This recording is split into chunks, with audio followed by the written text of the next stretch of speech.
சிவாய மகாபெரிவா திருடிகளே சரணம். நல்லது நடக்கும், நல்லது மட்டுமே நடக்கும். நம்மளுடைய மைண்ட்ஸ்பே நேயர்கள் அனைவருக்கும் என்னுடைய பணிவான வணக்கங்கள், கோடான கோடி நன்றிகள். இன்றைக்கி என்ன தலைப்பில் பார்க்க போகிறோம் அப்படின்னா, நம்ம கூட நல்ல ஃப்ரெண்டாக இருந்தவங்க திடீர்னு நம்மளை விட்டு விலகி போகிறாங்க, இல்லை துரோகம் பண்ணுறாங்க. இதை எப்படி நம்ம எடுத்துக்கிறது? மன்னிக்கிறதா, மறக்கிறதா, விலகிறதா? இதை தான் இன்றைக்கி நம்ம பார்க்க போகிறோம். இது எல்லார் வாழ்க்கையிலுமே ஏதாவது ஒரு காலகட்டத்தில் நடந்திருக்கும், நடக்காதுன்னெலாம் சொல்லவே முடியாது. இப்போ ஃபார் எக்ஸாம்பிளுக்கு நீங்கள் பார்த்தீங்க அப்படின்னா, ஒரு ராம்னு ஒரு பையன், கிருஷ்ணான்னு ஒரு பையனை வச்சுக்கோங்க. 2 பேரும் ஸ்கூல்லேருந்து ஒன்றா படிச்சுக்கிட்டே இருக்காங்க, ஒன்றா படிச்சுட்டு போகிறாங்க.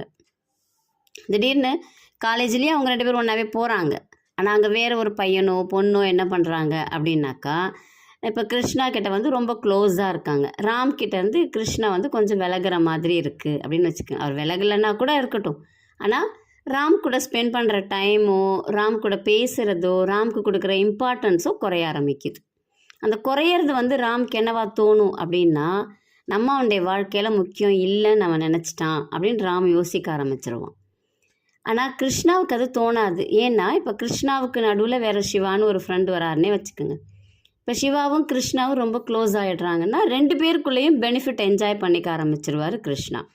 ராம்கிட்ட இருந்தும் பெனிஃபிட் என்ஜாய் பண்ணுவார், சிவா கிட்ட இருந்தும் பெனிஃபிட் என்ஜாய் பண்ணுவார் கிருஷ்ணா. ஆனால் கிருஷ்ணா வந்து திரும்ப நம்ம ராம்க்கு செய்யலையே அப்படிங்கிற ஒரு எண்ணம் அவருக்கு வராத அளவுக்கு சிவா என்ன பண்ணுவார்னா, ஒரு மாயையை உருவாக்கிடுவார். அப்போது சிவா வந்து ஃபுல் அண்ட் ஃபுல் வந்து கிருஷ்ணாவை ஆக்குப்பை பண்ண ஆரம்பிச்சிருவார். அப்போது கிருஷ்ணாவுக்கு ராம்க்கு ஏக்கம் இருக்குமே, ராம் கூட தானே இவ்வளோ நாள் நம்ம சுற்றணும், ராம் கூட தானே இருந்தோம், படித்தோம், சாப்பிட்டோம், எல்லாம் பண்ணமே, ஆனால் நம்ம ராமை வந்து விட்டுட்டு வர்றோமே அப்படிங்கிற ஒரு எண்ணம் கிருஷ்ணாவுக்கு தோணாது. ஏன்னா அவருக்கு ஆல்ரெடி வேறு ஒரு இடத்துல இருந்து பெனிஃபிட் அவருக்கு கிடைச்சிட்ருக்கு. அவர் கிடைக்கலன்னா தான் அந்த இடத்துல ராமை தேடுவார். கிருஷ்ணாவுக்கு கிடைக்கும்போது தேட மாட்டார். ஆனால் ராம்க்கு கிடைக்கலன்ற போது ராம்க்கு கோபம் வரும், ராமுக்கு வந்து அழுகை வரும். அதுதான் ராமுக்கு வந்து ரொம்ப துரோகமாக தெரியும். இது எல்லார் வாழ்க்கையிலுமே நடக்கக்கூடியது, என் வாழ்க்கையிலுமே நடக்குது. ஆனால் இதை நம்ம என்ன பண்ணுறது, எப்படி இதுலேருந்து நம்ம வெளியில் வர்றது, அதை தான் நம்ம தேட வேண்டியிருக்கு. ஒன்று, நம்ம யாருக்குமே இம்பார்ட்டன்ஸ் கொடுக்கவே கூடாது லைஃப்பில். இல்லை அப்படின்னா எல்லார்கிட்டையுமே டிஸ்டன்ஸ் கீப்பப் பண்ணி வாழ கற்றுக்கணும். துரோகம் பண்ணிட்டாங்க அப்படின்னு தெரியுதா, அப்போது ஒன்று அவங்கள மன்னிச்சு விட்டுட்டு விலகிடுங்க. மறக்கிறதுங்கிறது நடக்க முடியாத காரியம். ஏன்னா நம்ம சாப்பிட்ற சாப்பாடில், போன இடத்துல எல்லாமே வந்து நம்ம இதுக்குள்ளார ஊறி இருக்கும். அப்போ நம்மளால் மறக்க முடியுமா அப்படின்னு கேட்டால் மறக்க முடியாது. நீங்கள் மறக்கணும்னு நினைக்க அது வளர்ந்துக்கிட்டு போகும். அப்போ நீங்கள் மறக்கணும்னு நினைக்கக்கூடாது, விலகணும்னு நினைக்கக்கூடாது. நீங்கள் என்ன செய்யணும் அப்படின்னா, இது நான் தேடி கண்டுபிடிச்சதுன்னு வச்சுக்கோங்களேன். நீங்கள் என்ன செய்யணும் அப்படின்னா, அவங்களுடைய ஞாபகம் வருதா, அப்போ வேறு வேலையில் உங்கள் மனசை செலுத்த ஆரம்பிங்க.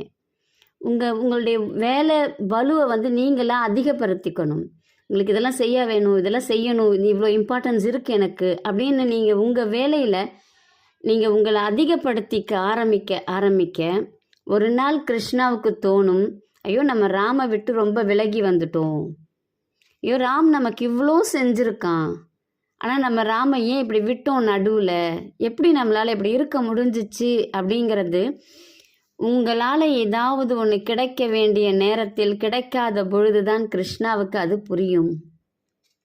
சிவாவால் செய்ய முடியாதது ராமால் செய்ய முடியும் அப்படின்னு தெரியும் போது தான், ஐயோ நம்ம ராமை விட்டுட்டோமே அப்படின்னு ஒரு நாள் கிருஷ்ணா கலங்குவான். அன்னைக்கு தான் அவருக்கு உங்களுடைய வேல்யூ தெரியும். நீங்களாக போய் கதறி உங்களுடைய வேல்யூவை புரிய வைக்கணும்னு நினச்சா புரியாது, புரிஞ்சிக்கவும் முடியாது. ஏன்னா அவங்க சிவாவை தான் இப்போதைக்கு நம்புகிறாங்க. அப்போது சிவா சொல்கிறத மட்டும்தான் அவங்களால நம்ப முடியும்.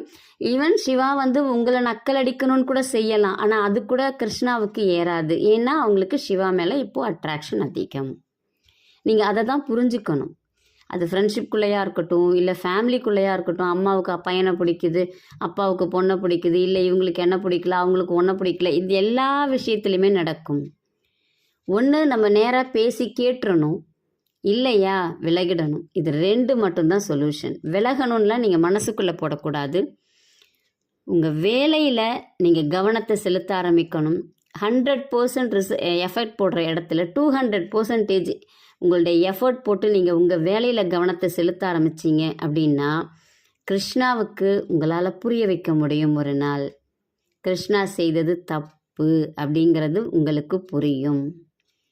புரிஞ்சு அவனாக வரும்போது ராம் என்ன மனநிலையில் இருக்காரோ அந்த மனநிலையை பொறுத்து ஏற்றுக்கிறதும் மன்னிக்கிறதும், இல்லை நான் இப்படியே இருந்துக்கிறேன், திரும்ப ஒரு நாள் சிவா வர்ற இடத்துல வேறு யாராவது வருவாங்க, வேறு யாராவது வந்தால் திரும்பவும் நீ இதே மாதிரி தான் இருப்ப, எனக்கு உன்னுடைய இது புரிஞ்சிடுச்சு அப்படிங்கிறது ராம்க்கு தெரிஞ்சிடுச்சு அப்படின்னாக்கா வேணும்னு சொல்ல வேணாம், வேண்டான்னு சொல்ல வேணாம், என்னென்ன என்ன அப்படிங்கிற மாதிரி ஹாய் பாய் சொல்லிட்டு போகிற மாதிரி ரிலேஷன்ஷிப்பை மெயின்டைன் பண்ணிக்கணும். அது மட்டும்தான் இதுக்கு சொல்யூஷன்.